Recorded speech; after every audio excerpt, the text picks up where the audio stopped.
The speech, of course, was given June 10, 1963. This was the absolute height of the Cold War. The Cuban Missile Crisis had occurred just a few months earlier in October 1962. In the Cuban Missile Crisis, the two nuclear superpowers, the US and the Soviet Union, had come within a hair's breadth of nuclear war that would have led to a global nuclear annihilation. I'll say a word about that in a moment. But this is a speech in the aftermath of that.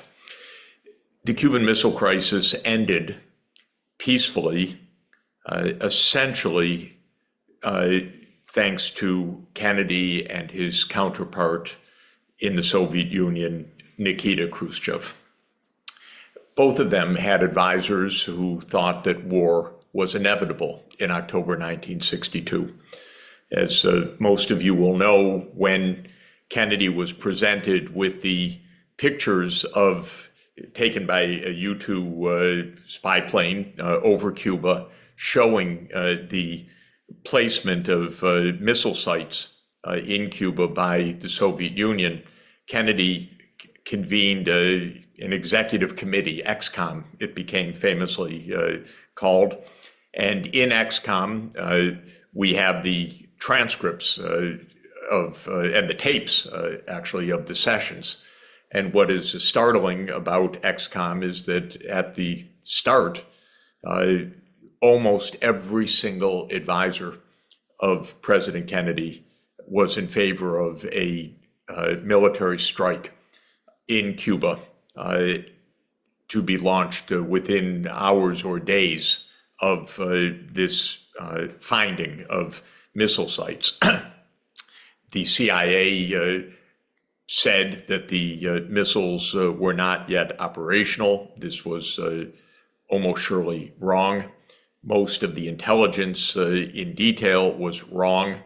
The number of Soviet troops on the ground in Cuba was much larger than the CIA believed.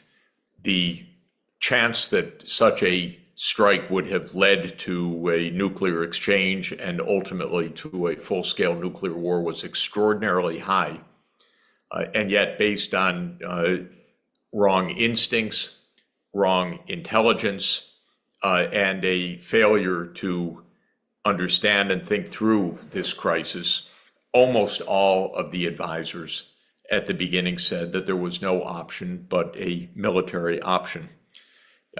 Khrushchev was, of course, surrounded by advisors who felt that war was also extraordinarily likely. In the end, Kennedy delayed.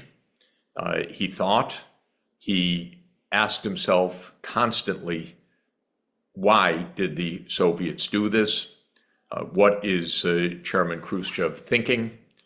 And how do we get out of this without destroying the world?